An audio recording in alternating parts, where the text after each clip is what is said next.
Hey, everybody, and welcome back. I'm your host, Jessica, but as you know, you can just call me Jess. Today, I interviewed Krista Anderson. And when I tell you, you're going to love this episode if you are a small business owner, if you have had any type of situation in your life where you had to overcome something, or you are in the middle of having to overcome something, this is the episode you're going to want to listen to. This woman is dynamic. Okay. I absolutely love her. And I feel like this episode is probably going to go down as one of my best. So I am really excited for you to hear my interview with Krista Anderson of Healthy on the Go. All right, let's get into it. Hey, everybody. Today I have Krista Anderson. How are you, Krista? I'm fantastic. I'm so excited to talk to you today, Jessica. Thank you for having me. Awesome. Thank you for accepting and wanting to come on and chat with us. And folks, I'm telling you, we're getting ready to have a good one today. Okay. So, Krista, I want to start off with you as a person, not the CEO of Healthy on the Go, just Krista. What's something about your life right now that is bringing you the most joy?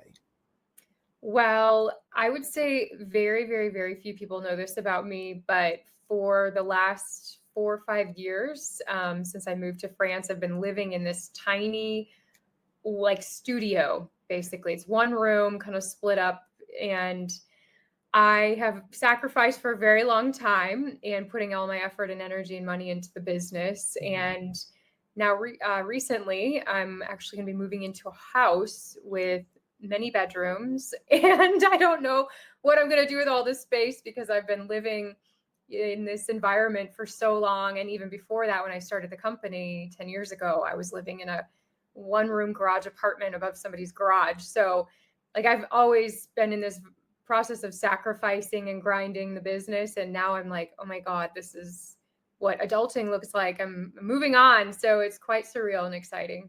Oh, I love that for you.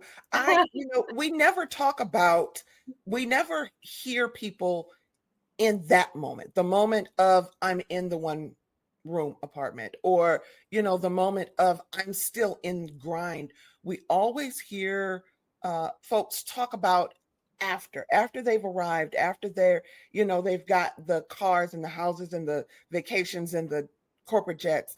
Uh, but Right. afterwards, they never talk about the before. So it's nice that we're right here in the transition with you. Yeah, absolutely. And that's the thing is when you look at people's lives on the outside, you think, they're really successful, they've got a bunch of money and or whatever it is we think when we, especially on social media. And I'm sure I've projected a different life than what I've been living for a very long time, but that's the reality, and it's really exciting. So you're absolutely right. Yeah, that I love that. And the thing is, social media, I'm gonna be honest with you, a lot of people say, "Oh, social media is, someone's highlight reel." But let's be honest, that's what we want from people. That it's it Would you follow people that were, constantly complaining about the struggle? No. We follow people because it's inspirational and it's a moment out of the day where we can just live vicariously through that person. Absolutely. You're right on. That's true. So let me ask you this. When you're not working, okay, which is probably not often because we are all business owners here and we know how that is. But when you're not working, when you take moments for yourself, what's something you love to do that has absolutely nothing to do with your business or even the health industry? With not even the health industry. I Mhm. was going to say road cycling. That's something I got into a few years ago. Okay. I'm like obsessed with it. I did a race in Switzerland, a female race, which was my first. I wish I would have found the sport a lot sooner to be more competitive at a younger age. But I would say that's one thing. Yeah, and I have a love for.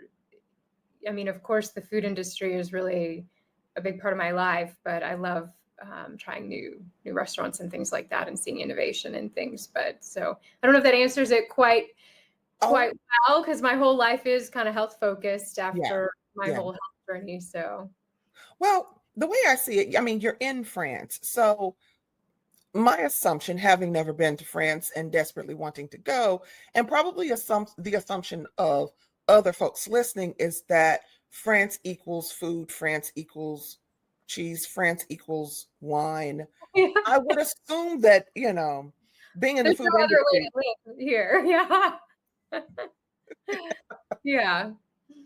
Oh my goodness. Well, I think if I were over there, I think the only place I would ever need to be is someone's cafe. Mm, But I also love to eat more than I should. But my I would like to taste what real food tastes like. And folks yeah. that listen to this podcast know I'm not going to mince words. American food is plastic, and I want to know what real food tastes like without all the extra stuff in it. I remember that first moment when I had visited here. We were filming for a TV show for my company called Healthy Traveler. Mhm. And when we arrived at this, the garden of a chateau where we were filming, they had lunch prepared for us.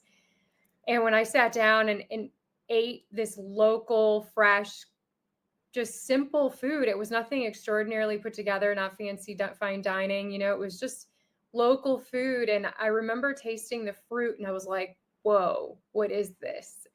This is not how I've ever tasted it.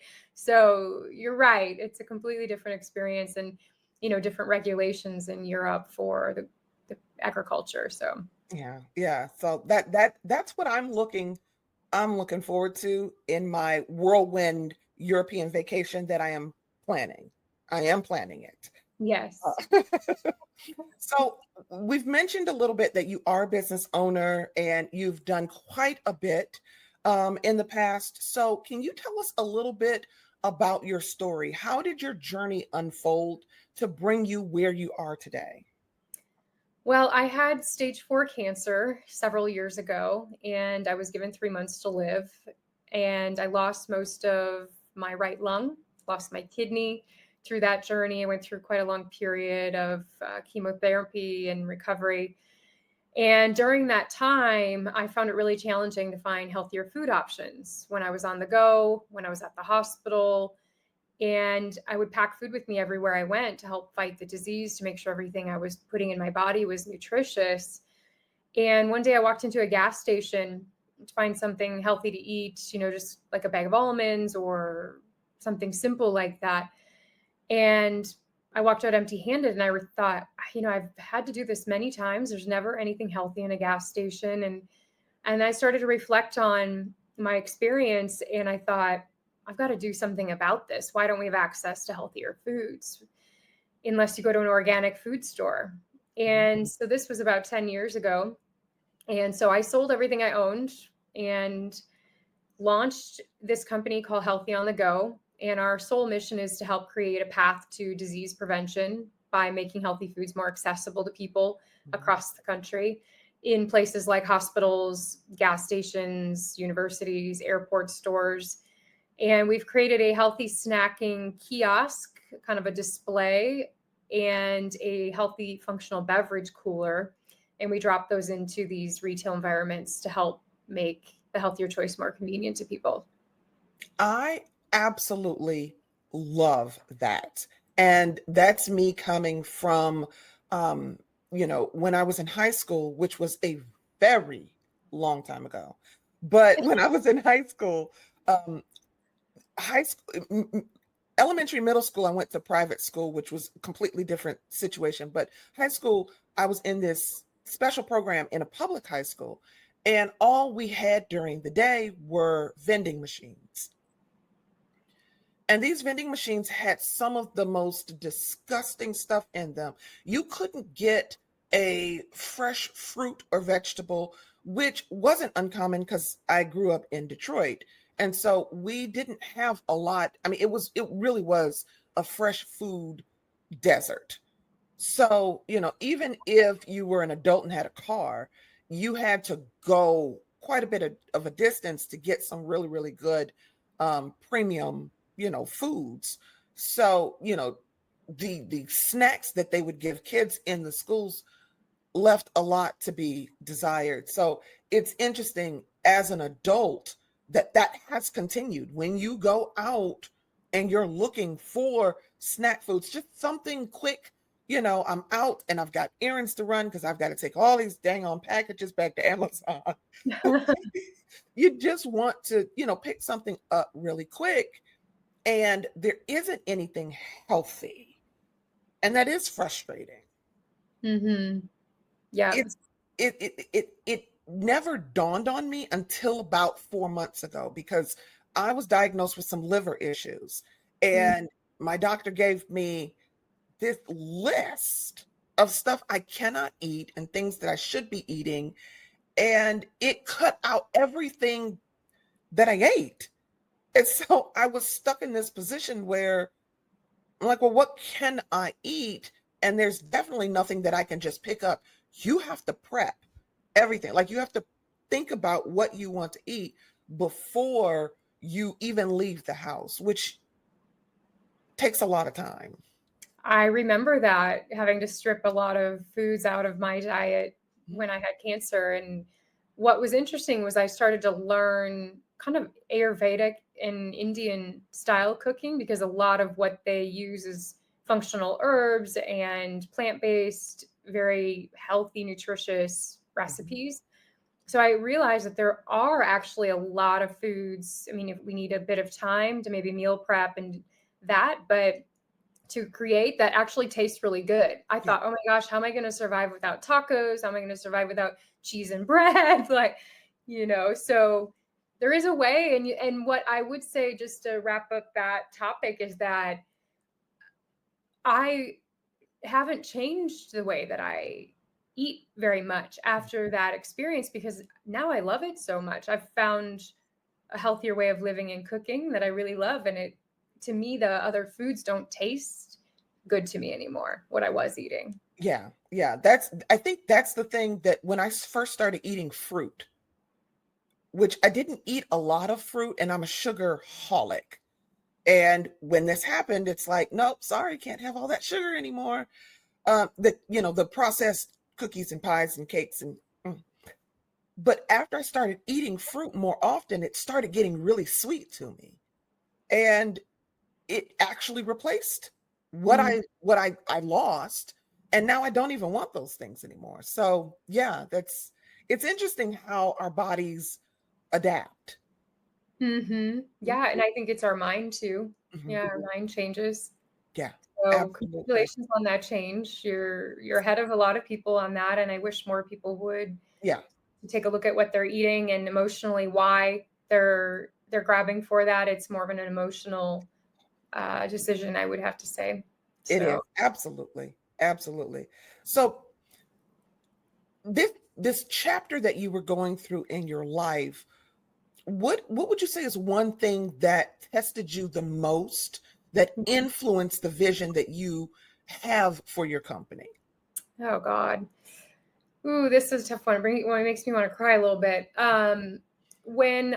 So on my journey of launching the business, we were growing quite quickly after we tested the concept, and we tested it in gas stations. Mhm.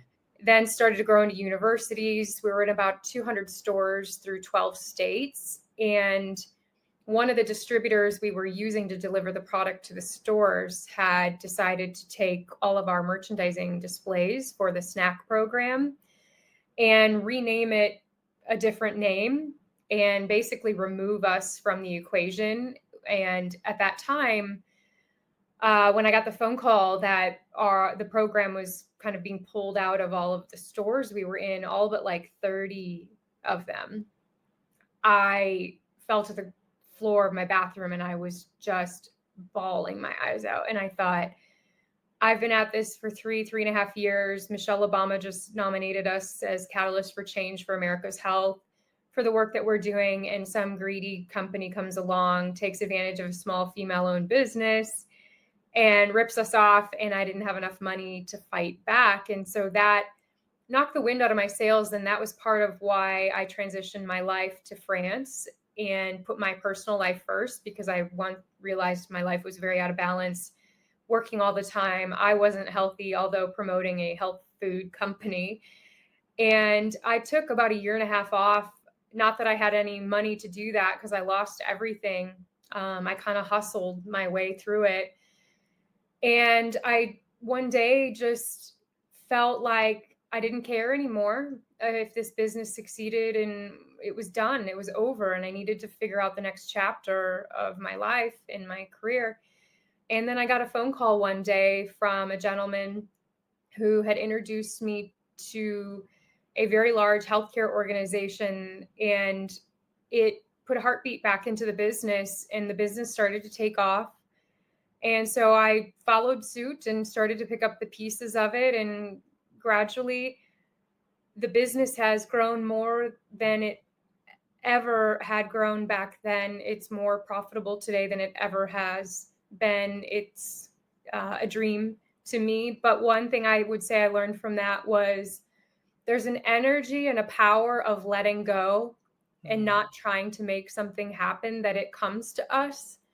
That the energy of not trying, you think about when you were, I don't know if you're single or not, but when I was in the dating scene for so many years, it felt like forever, meeting new people. And I felt like I was trying to make that part of my life happen, and it just wouldn't.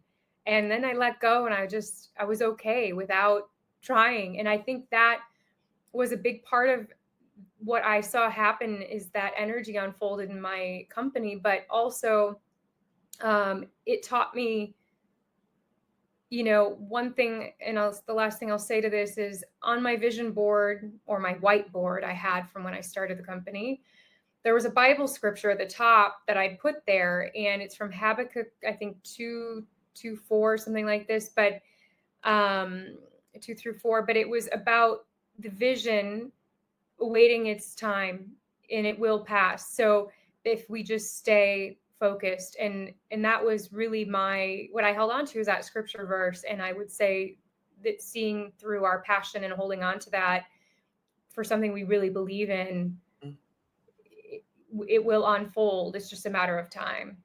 Oh my goodness. Yeah. I absolutely love that. And when I tell you I needed that so bad right now, you don't even understand. Oh wow. Yes. When you look at what's on the internet today, as a new business, as somebody that walked away from, a very lucrative corporate career, I looked online, and it just seemed like everybody was just making it, making it, making it. And I've kind of sputtered, be honest with you, I've sputtered. So to hear you say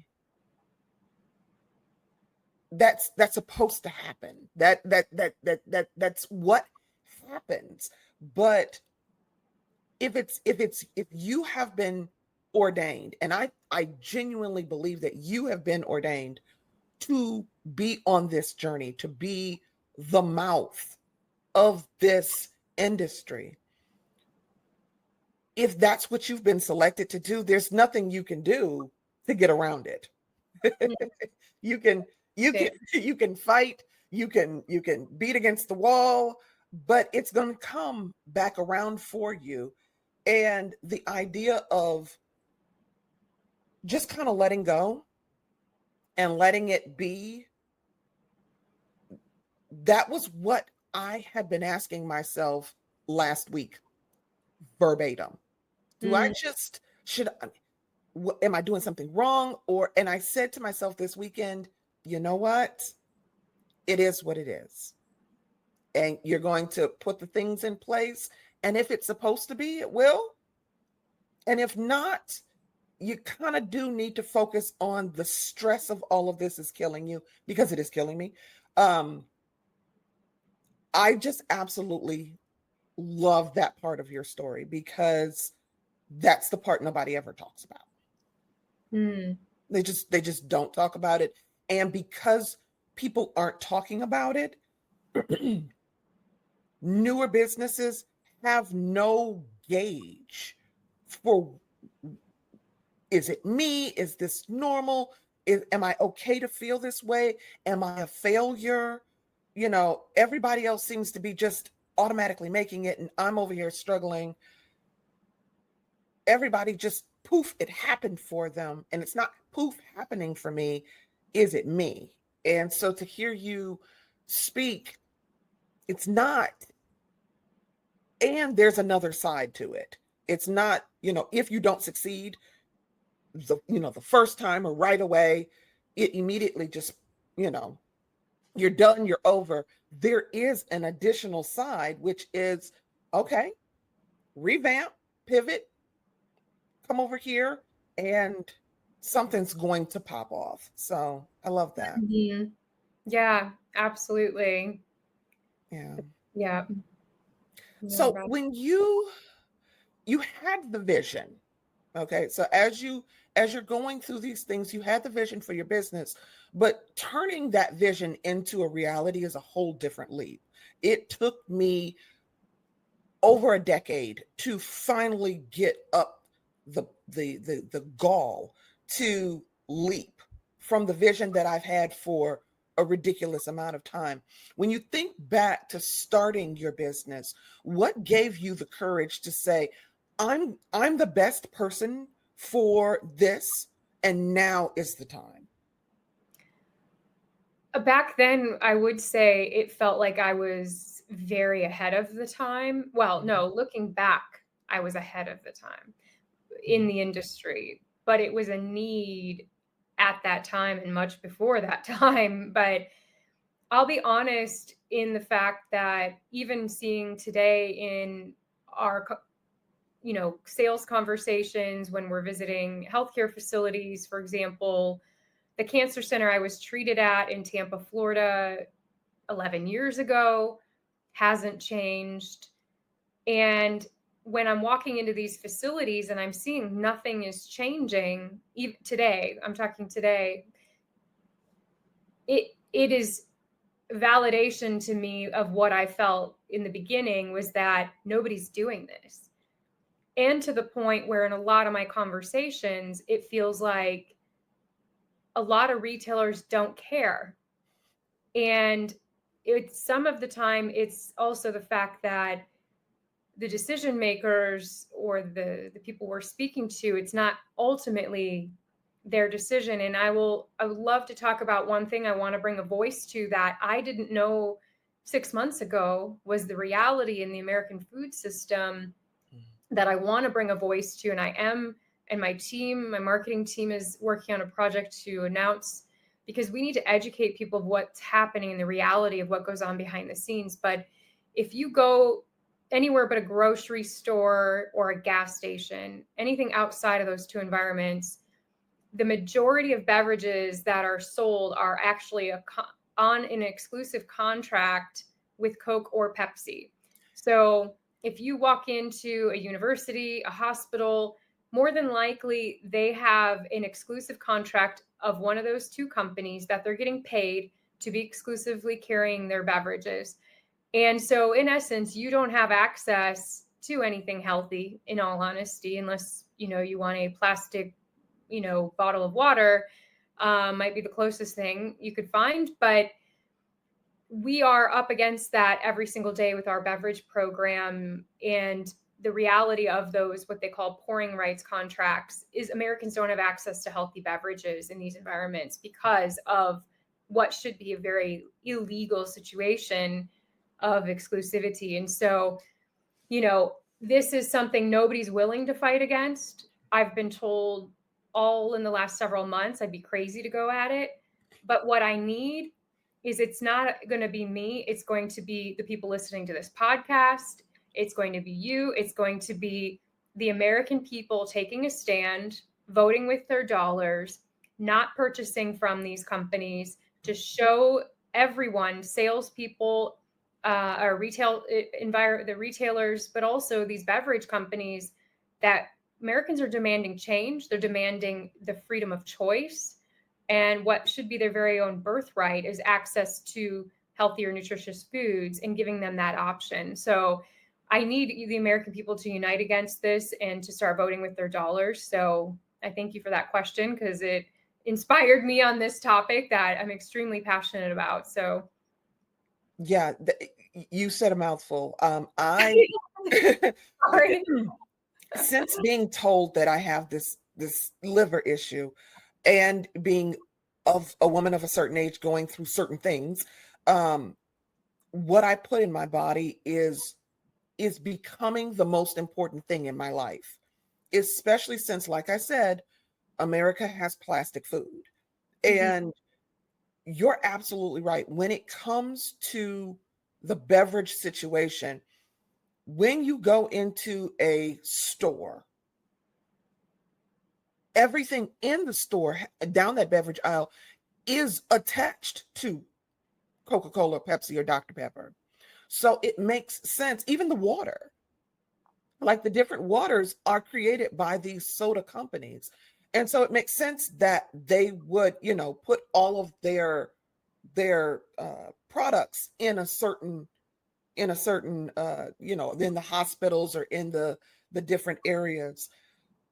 But we have, and I don't know that Americans understand, we have more authority over this than they're letting us know we have. Absolutely. And that's my point, is I personally believe that we can't overturn and change the American food system. We have the power in our hands. We're the ones that are, you know, deciding what products succeed. Every time you go shopping, you buy something, you're supporting somebody. Right, When a retailer is not going to keep a product on the shelf or in a beverage cooler if it's not moving. right. Exactly. And, a lot of people feel, and I've heard this, there's not really a whole lot we can do, but we are 340 million people strong. Look at the French; they overturned their government. Yeah, The French yeah, Revolution, like they beheaded their king and queen. Like exactly. that was Exactly. people. And America has done it before. When we get pissed off about something, we can make change collectively. Yeah, It's just that there's an education piece. And I feel like that's with everything going on in America today. There's an education piece and there's an attack on knowledge. And when you attack knowledge, you get a group of people, American citizens, to start second guessing what they're hearing. And when mm, you do that, then you break down that feeling of, I've got the knowledge and I'm going to use it to make a decision that's best for me and my family. yeah. So I am standing behind you, and this podcast is standing behind you Thank on you. that endeavor. We need to make some change. Yeah, I mean, it's not for me, it's for all of you, Yeah. because I don't live there, so I don't do any of this for myself Yeah. or for money. It's because my life was affected by this broken food system and my Mhm. health. So, and you can say the same. So, Let me ask you a question. This is be a little off topic, and sure. I'm asking for myself. You live in France. Would you come back to the US? I hope not. Yeah, I Yeah. don't have any intention of that. My life has been here 7 years, and Yeah. I mean, I could move to another country, but I don't think it would be that one. I love that. That inspires me. I made the decision in 2022 that I wanted to move to Portugal. I've been to conferences I went to the Exodus Summit conference. I've been to other online conferences about how to relocate, how to essentially escape. And every time I see somebody that has done it, I get giddy. So I love that. You like it over there. You are enjoying yourself. I mean, my lifestyle is got more balance. I have Mhm. healthier food. I have free health insurance. It's a completely different way of living, and I would encourage you by saying I had not researched anything. I just applied for a visa and went. So, of course, I had visited France several times before making the leap. So I think that's the first point of is figuring out, if you where you feel good, where your body tells you this feels right. But I didn't look at anything else. I just went for it. Mhm. So Yeah, I ask that because there is there's a lot of propaganda out there that America is, because we all grew up believing and being told America is the best country in the whole world, which it's a great country. Don't get me wrong. It's a beautiful country and, it's really cool or whatever, but it's not the only option. And we've been fed this propaganda that if you're American, you stay in America. This is your only option. Don't go out there. The rest of the world is scary. And it took me 40 years to figure out the rest of the world is not scary. no. I wasn't even born here. That's crazy to me. I was born to two parents in the military who traveled the world. And so when I mentioned it to my mom, she said, "Okay, bags up, like wheels up, let's go. Where are we going?" And I said, "Really?" Like we'd never had the conversation. So I say this to say, if anybody out there is thinking about it, don't base your opinion on the propaganda of this is your only bet. There are other options. The rest of the world is global. Folks Mm, in other countries visit other countries all the time. We're the ones that don't have passports, and if we do, we don't use them. right. I like to tell people, I escaped the American dream for the French dream because I think the American dream is a bit of an illusion, and I think you're very aware of that. But it does give you the opportunity to create a business and do anything you want. Mhm. If you put your mind to it. I will say that dream is very real, but this influence of what your life is supposed to look like to be considered successful, and that you need to be influential, you need to be somebody, you need to have a lot of money.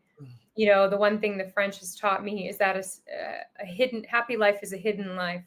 And Mhm. I really agree with that. It's one of the French kind of proverbs, so to speak. But, the simple life, the simple living that you don't have to do, but you can just be, and that's enough. I feel like that spoke to a lot of people right now. Like those words literally just somebody perked up because I know I did. I want my goat farm. Yes. I want my Yeah, goat. goat cheese. Yes, Both yes, so that's all that keeps me going during the day is to know yeah. that I'm going to have goats, I'm going to have land, cute little house, and I'm going to like be known at the local cafe, and I got a plan. I have Well, a it's plan. a really fantastic plan. I love it. So, as you were creating this business, were there any naysayers? Because I've got a ton of them. Yeah, I think honestly, that's the part that feeds the fuel to the fire, right? I mean, I have a lot of people questioning what I'm doing, wondering how it's going to succeed, questioning the beverage program we just launched in May, that it's not going to work because of Coke and Pepsi. Mhm, Um, I've had people tell me healthy food won't sell in a gas station. I mean, if I listened to all those people, I wouldn't be where I am today. mhm, The American citizens would not have access to healthier options in the places that we are, where they're going. And if I would have never listened to them, my business and my life would look totally different. And I'm glad that I didn't. But it also gave me the push to go for it anyway. I think when people tell you no, we kind of like when a child's you tell them no, they want to, it encourages them to do it more. So um, I think that's the good psychology behind that. And I think we need naysayers to be successful, or we have mhm. no good story to tell. Exactly. Exact. That's so true. When you think back about the hardest days, whether it was, in your business or in your life, what's one small, almost unrecognizable, unnoticeable choice you made that ended up changing everything for you? I would say the way that we make money. When I lost the business, that was one thing I looked at, and I redesigned our system and how we get paid, and how we charge our vendors Mm. to be able to grow the business successfully and for it to be profitable. Before, it was, we were just kind of trying different things, but I would say that create, sometimes when you're building a business, the way that it is when it starts is not always how it's going to be as time goes on, and we have to be a bit nimble to look at different ways to change and evolve and grow. And so I would also say I never thought we would do more than snacking. We have the beverage program. We're now looking at launching vending machines. So, we have a meeting on that. Actually, today's the first day that concept is coming to light in a meeting. So, yeah, I think there's a lot there that I would have never imagined. So, I love that. Now, you were recognized by Michelle Obama, who is my everything. Okay. if big if fan of you. if I were not a Christian, she would be high on a pedestal for me. Okay. She is, I love her to death. And believe it or not, she doesn't realize what she's done for many women, but her first book came out the year that my father passed, Mm. and I was down. I was down. I was down for the count. And it just, when her book came out, my mom surprised me with a trip from here in North Carolina. We flew up to Chicago for the very first leg of her book tour. Oh, And that's we're so there with all these women, and just the energy, it rejuvenated something in me. Like, I absolutely, absolutely love that woman. So, Oh, I love um, this story. Your mom sounds so sweet. she is. If it was not for her, I know for a fact I would not be on this earth. I know it for a fact. So, Mm. yeah, she's out there. She's holding it down for me. High But five to all the amazing moms out there. right? Oh my goodness. I say this all the time because I don't have children. Uh, I am in awe of moms. They are God's strongest soldiers, Mm. because I don't know how people do it. Like, they're so expensive, and they run around and you have to chase after them, and their hands are always sticky, and I just couldn't imagine. Yeah. So, big ups to moms. Moms are Yes. awesome. Yes. But as you were being recognized, what did that moment mean to you? I've always said I've never taken a victory lap, because in anything in my business journey, because it scares me too much, because I've lost everything. Mhm, And there is a Bible verse. I'm not a huge, super spiritual Christian, but I've read the Bible and I like a lot what's in there. mhm, But there's a fantastic verse that says pride comes before the fall. And that quote lives in my head to mm, be humble. It checks me, every now and then. So, but I will say, yeah, I don't think it's ever really hit me where emotionally. It was quite surreal and exciting to meet her. I was very like, wow, this is an amazing opportunity. We had our picture together, but I worked mostly with her team for about 3 years on this program called Partnership for Healthier America. So I'd only met with her one time. Of course, she's not going to work with me directly, but it was really an awesome experience. And I loved a lot of the work that she's done, and her heart for women. And you're absolutely right. mhm. Yeah, yeah. She's I secretly, 50% of me desperately wants her to run for president. And 50% of me said, absolutely not. No, we I don't want to think keep she her would do it. She I wanted to requests keep her their to time. myself. Exactly. If you're if you could go back, okay, and whisper a piece of advice to yourself in those early days, what would it be? I wish I could go back when I was bald, given 3 months to live, laying in that hospital bed after my right lung being taken out and say, girl, you don't have any idea what's coming for you next. Wow. You have no idea what you're about to do with this story. I think that I would have needed to hear that there was something good coming out of the pain and suffering. Absolutely would have, Mm-hmm. that would be that moment for me. I love that. I love that because, and I want all of my, I don't want what you just said and that moment to pass. I want everyone that just heard that to understand and believe that that is your future self saying that to you.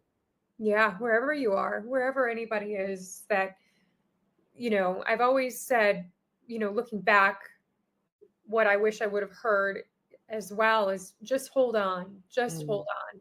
And I think those are the only words you can give when people lose their father, like you did, or they're battling something with their health, or going through a breakup, whatever it is it's not like that forever. The emotion passes, the pain passes. Just hold on, right. each day by day. Exactly. Exactly. I love that.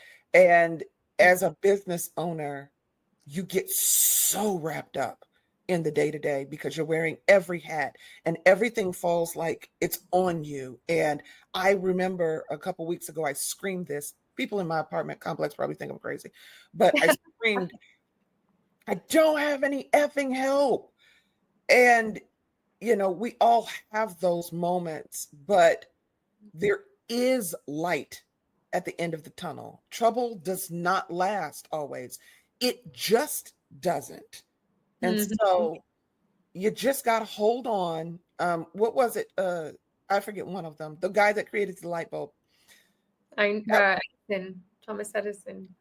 he created how many of those inventions before he figured out that the light bulb would be like, it Mhm. doesn't matter who you are, you gotta, I call it paying the dues. And once you've paid the dues, you will get the reward. Reap, so Yeah, reap, so. exactly. So I've got one more question for you, and then I'm going to let you go. If you could put one snack in every kiosk that feels like you in a bag, or you in a box, or even you in a bottle, what would it be and Oh, why?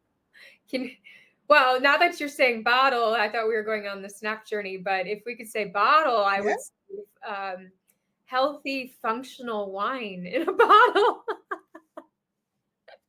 I Yeah. love wine. I love the industry. I wish we could take it back to where the Romans, how they created it from the beginning. It was made with, kind of infused with plants. But on the snack side, I'm like a huge addict to tortilla chips, and I love Siete's cassava flour Okay. tortilla chips because corn, it's really a an ingredient that comes with a lot of GMOs. Hmm. Corn that you can see when you just drive through a Midwestern state, it's all sprayed full of crap. But so I don't trust so much corn-based products, but yeah, they've got a great tortilla chip, different flavors with cassava Nice. flour. I remember drinking wine. I've had to stop, but you don't understand how much I do. Absolutely. I still have bottles of wine sitting next to me just to remind me of how much fun I used to have. It's okay. It's all right. Don't cry for me, Argentina. Someday. Exactly. So, what's next for Healthy on the Go? Well, we've just hired 2 new people for sales and marketing, so that's been really exciting. Having people on board that are just as passionate as I am about this mission and feel like they're doing something great for the American people. We just launched the beverage and vending programs. That's really our focus as well right now. And is just being everywhere we can possibly be to give people access to healthy food is our goal. So, we need support. We need people to join us in our movement on social media, on Instagram, which is healthyonthego.us. They can find us there or on Facebook and join us in fighting for this cause with us. So Awesome. Awesome. And I'm going to put all of your information in the description for this video, as well as in the show notes for the podcast episode. Where can people buy your products? We're in airports nationwide, hospitals, universities. We don't have an online store. We're only focused on in stores, so you can find us there. Yeah. Okay, Look for awesome. my face. It's on the sign. Krista, thank you so much for joining me today. This has been the best interview. I am so in love with you. I am in love with your Oh, story. I I'm cannot so wait Mama. that. I cannot wait to see you thrive and grow this. And I can't wait to tell people, I know her, I interviewed her. Oh, That's going to be fun for me. So thank you so oh. much for joining me today. Thank you for having me. It's been such a fun conversation.